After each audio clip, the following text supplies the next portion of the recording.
There's a chapter in every man's life where the world gets quieter, not because it's empty, but because he's finally able to hear his own thoughts. It often begins in the stillness of early morning. The coffee brews slower than before. The phone sits silent on the table. The hum of obligations fades into the background.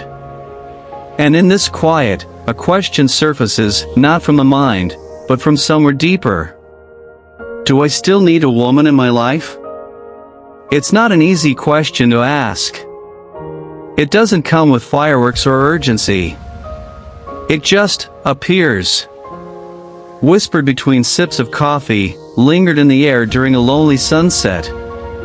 And for many men over 70, this question doesn't come from lack, it comes from awareness. Awareness of time, of memory, of what has been lost, and what has been found in its place. Let me tell you about Elliot. He's 76. A former engineer, father of 3, and widower for nearly a decade. He lives in a modest home in Oregon. The same house he shared with his wife of 41 years. For the first few years after she passed, Elliot didn't know who he was without her. He went through the motions. He kept her chair in the dining room. Her robe still hung behind the bathroom door. Every night, he caught himself turning toward her side of the bed to say goodnight, only to meet an empty pillow. Grief, he told me, wasn't just sadness. It was identity loss. She wasn't just his partner. She was part of his rhythm. But here's what surprised him. Time didn't erase the love. It didn't fill the space she left behind. It transformed it. The silence, which once felt unbearable, began to feel sacred. Elliot found himself gardening. Not to pass time, but to connect with something living. He started journaling. Not to forget, but to remember with more clarity. And in those moments, he realized something that shook him. He wasn't lonely. He was alone. And those two things aren't the same. You see, society paints a very narrow picture of older men. That once they lose a spouse or retire from work, they crumble without purpose. That they seek women out of desperation, or because they're incapable of being by themselves. But that's not always the truth. For many men, solitude becomes a return. A quiet homecoming. After decades of being husbands, fathers, breadwinners, protectors, always pouring out, always needed, there comes a moment when you no longer owe yourself to anyone. And instead of that being sad, it's freeing. Elliot told me, I used to think I needed someone to complete me. But I've learned I only ever needed the space to meet myself again. Now, does that mean men at this age stop wanting companionship? No. That desire never dies. But it evolves. It's no longer about the spark. It's about the ease. It's not about being held every night. It's about being seen. It's about not having to explain your silences, not feeling guilty for choosing peace over drama, stillness over noise. If love enters their life again, it must do so gently. Because the truth is, starting over in your 70s or 80s isn't romantic for everyone. It's complicated. There are grown children, health concerns, decades of habits. The emotional cost of building something new can sometimes outweigh the benefit.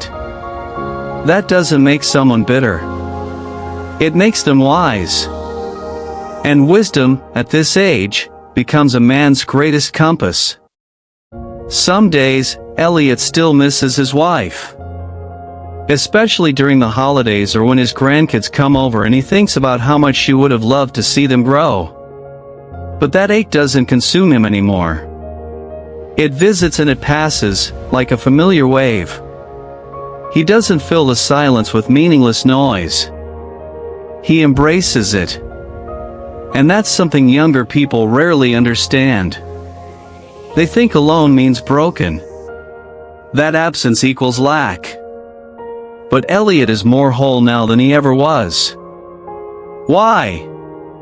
Because he no longer defines himself by who's next to him. He defines himself by what's within him. There's a kind of man who doesn't chase companionship, not because he's given up, but because he's finally learned the value of his own company. He takes a walk in the morning not because he has nowhere to go, but because he finally chooses where to go. He doesn't rush to reply to every message, because urgency no longer defines his worth. He reads, he listens, he thinks. He lets memories rise without fear. He sits in a room with only himself, and feels no pressure to escape. That is strength. That is manhood at its most peaceful. But this doesn't mean love has no place in his life. It just means that love, now, must speak a different language. One of warmth, not possession. Presence, not performance. Respect, not rescue. If a woman comes into his life now, it's not because he needs her to save him, it's because she adds to a life already full. He doesn't seek a partner out of desperation, but out of alignment. And if she never comes, that's okay too. Because he's not waiting. He's living. We live in a world that tells men, you're supposed to be strong, stoic, always in control. But real control is knowing when to let go. Real strength is in softness, in surrendering to the truth of who you are now, not who you were. And here's another truth we don't say enough. Not every love story has a second chapter. And that doesn't make it incomplete. Sometimes, the first chapter was enough. And everything that follows is grace. So, do men over 70 still need women? Maybe. But not in the way we think. Not to complete them. Not to fix them. Not to make them whole. They may still want connection, still feel desire, still long for affection, but the need is no longer survival. It's choice. It's intention. It's clarity. And that makes their love, if it happens, richer, more honest. If you're a man watching this who finds yourself in that quiet season of life, wondering whether solitude is something to escape or something to embrace, know this. You're not behind. You're not forgotten. You're not unfinished. You're in a chapter that few talk about, but many will one day enter. And in that chapter is freedom, freedom to build your life around your pace, your peace, your purpose.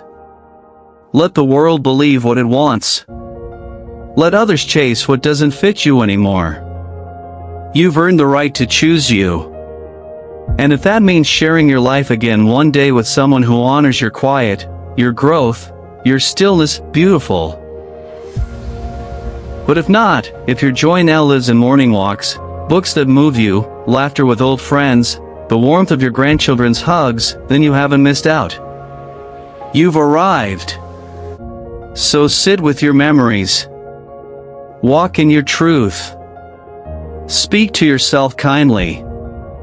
And above all, don't let the world decide what fulfillment should look like at this age. Because you get to define that now. And whatever that answer is, it's enough. If this message resonated with you, if you felt seen, understood, or maybe even comforted, tell us your story in the comments. Whether you're living alone, considering companionship, or simply learning to love your own company again, your voice matters. At MotiveLX, we walk this road together. You're never truly alone here.